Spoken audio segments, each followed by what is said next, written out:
మీకెప్పుడైనా షాపింగ్ చేసి వచ్చాక నేనేంటి ఇంత షాపింగ్ చేసా అని గిల్టీ ఫీలింగ్ వచ్చిందా? ఎప్పుడైనా అనిపించిందా?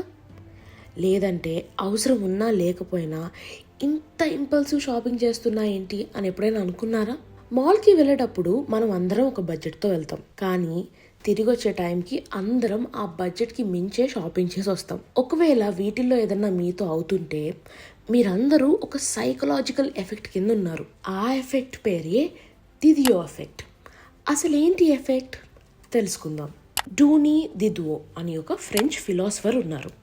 ఆయన కూడా మనలాగే ఒకరోజు షాపింగ్కి వెళ్ళారు. ఆ షాపింగ్లో ఒక ఎక్స్పెన్సివ్ బాత్రూమ్ కొన్నాడు. బాగానే ఉంది. ఇంటికి వచ్చాడు. ఆ ఎక్స్పెన్సివ్ బాత్రూమ్ వేసుకుని ఇల్లంతా తిరిగాడు, ఎంజాయ్ చేశాడు.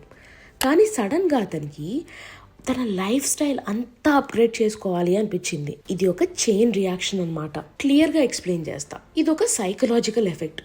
మనం ఒక కొత్త ఇల్లు లేదంటే పెద్ద ఇల్లు కొనుక్కున్నాం అనుకోండి, ఇంట్లోకి సామాన్లు ఆల్రెడీ ఉన్నా కొత్త సామాన్లు కావాలి అనుకుంటాం. ఇల్లు కొత్తగా పెద్దగా ఉంది, లోపల సామాన్లు బాగోపోతే ఎలా అని ఆలోచిస్తాం. టీనేజ్లో ఉన్నప్పుడు ఒక బ్రాండ్ బ్యాగ్ కావాలి అనిపిస్తుంది.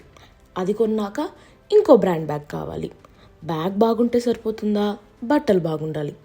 బట్టలు బ్యాగ్ బాగుంటే సరిపోతుందా? చెప్పులు బాగోపోతే ఎలా? బట్టలు, చెప్పులు, బ్యాగ్ బాగున్నాయి, మరి యాక్సెసరీస్ లేకపోతే ఎలా? ఇలా మనం ఒక్కసారి అప్గ్రేడ్ అయితే అక్కడి నుంచి మళ్ళీ కిందకి రావడానికి ఇష్టపడం, కష్టం అనుకుంటాం. దీన్నే డిడియో ఎఫెక్ట్ అంటారు. మరి సొల్యూషన్ ఏంటి? ఏది అవసరం, ఏది ఆశ అని తెలుసుకునేంత క్లారిటీ మనకి ఉండడమే సొల్యూషన్. అంత క్లారిటీ ఉండాలి అంటే మనం మన పైన వర్క్ చేసుకోవాలి. We are our life's biggest project.